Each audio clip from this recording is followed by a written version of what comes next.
Let's be completely honest for a second. When you hear the name Frankenstein, you're almost certainly picturing a giant, lumbering, green-skinned guy with literal bolts in his neck, right? Maybe he's groaning and chasing villagers with pitchforks. But what if I told you that almost everything pop culture has taught us about this iconic character is completely wrong? Welcome to This Explainer. Today, we're stripping away 2 centuries of Halloween masks and movie tropes to dive into the actual original source material. We're going to uncover the deeply heartbreaking truth behind literature's most misunderstood figure. Because this isn't just a cheap horror story, it's a gorgeous, cinematic masterpiece about what it actually means to be human. And honestly, by the time we finish up here today, you're probably going to realize that the real monster, well, it was never the creature at all. I want you to really put yourself in this situation for a minute. Imagine being born into the world, totally innocent and completely confused. You open your eyes for the very first time. You haven't heard a single soul, and you don't even know what you are yet. But the split second people see your face, they absolutely lose it. They scream. They run away in absolute sheer terror. If you were rejected like that again and again, day after day, would you still be able to remain kind? Or would you eventually just snap and become the exact monster everyone already assumes you are? Keep that question in the back of your mind, because it is the absolute beating heart of our journey today. We're looking at a story fundamentally about loneliness, dangerous ambition, and the devastating power of prejudice. Section 1, A Teenage Ghost Story. The Origins of Science Fiction. Okay, let's set the scene. The year is 1816. A group of brilliant philosophers and writers are on vacation in Switzerland. But there's a catch. It's notoriously known as the year without a summer. The weather is incredibly gloomy, it's constantly storming, and everyone is trapped indoors. So Lord Byron, looking to kill some time, throws down a challenge to his friends. Who can write the absolute best ghost story? Now, in this group is Mary Shelley. She is only 18 years old, and during this rainy, spooky getaway, she has this terrifying dream about a scientist bringing a totally lifeless body back to the world of the living. That midnight spurk of imagination became Frankenstein, which hit the shelves in 1818. She didn't just win a friendly bet with her buddies. This 18-year-old essentially invented the entire genre of science fiction right there on the spot. It's just absolutely mind-blowing when you really think about it. Section 2. Creating Life from Death. Victor's Blind Ambition. So let's talk about the man himself, Victor Frankenstein. On paper, Victor's dream actually sounds pretty noble. He's this brilliant, driven student who wants to conquer death itself. He genuinely believes that science shouldn't have any limits whatsoever. But the reality of how he goes about this, it is incredibly dark. We're talking about months of sneaking around in the dead of night, literally robbing graves and scavenging through slaughterhouses and medical labs. Piece by piece, working in total obsessive secrecy, he stitches together an 8-foot-tall human body. It's a massive, disturbing contrast between his supposed inspiring vision for humanity and the gruesome, grave-robbing reality of his actual methods. And then, on a dreary, stormy night in November, it actually works. Victor pulls off the impossible. The creature takes a breath and opens a dull yellow eye. But does Victor pop the champagne? Does he celebrate the greatest scientific breakthrough in human history? No, he is completely repulsed. He takes one single look at this massive, unnatural thing breathing in front of him, and he completely panics. He runs away. He leaves his newborn creation entirely alone in the dark. I mean, just imagine taking your very first breath of air, and the absolute first person you ever lay eyes on, your creator, essentially your father, takes one look at you and sprints away in absolute disgust. That single cowardly choice is the catalyst for every terrible thing that follows.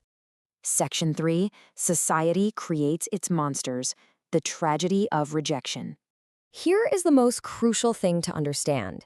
This creature was absolutely not born evil. He was basically a giant, innocent toddler, totally desperate to figure out how the world works. Left to fend for himself, he wanders out into the wilderness and ends up secretly watching a poor, exiled family known as the de Lacys. Through sheer willpower and watching them day after day, he actually teaches himself how to speak. He learns how to read. He discovers these incredibly profound human concepts like compassion and kindness and love, and it fills him with this desperate, beautiful hope that maybe, just maybe, humans will be able to look past his scary exterior. But the tragedy hits when he finally musters up the courage to say hello. Society judges him instantly. They don't ask him his name. They don't ask if he's hungry or lonely. They just see a monster. They scream, they attack him, and they violently chase him away. So what happens when you take a hopeful, loving being and subject him to endless, violent rejection? That hope rots into deep, agonizing isolation. Eventually, the creature manages to track Victor down, but he doesn't immediately attack him. Instead, he sits down and tells Victor his entire heartbreaking story.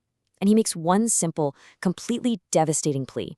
He says, "Create another creature like me so I won't be alone." That's it. That's the whole ask. He swears that if Victor just gives him one single companion who looks like him, somebody who won't scream in terror at the sight of his face, they will both disappear into the deep wilderness and never bother humanity again. He just wants to experience what it's like to be loved. Section 4. The Tragedy of Revenge, a Cycle of Destruction. For a brief, shining moment, it looks like things might work out. Victor actually agrees. He starts gathering the materials and building a female companion for the creature. But then, at the very last second, panic sets in again. Victor changes his mind and he violently destroys the unfinished mate, literally ripping it to pieces right in front of the creature's eyes. And right there, in that exact moment, the creature's final shred of hope dies.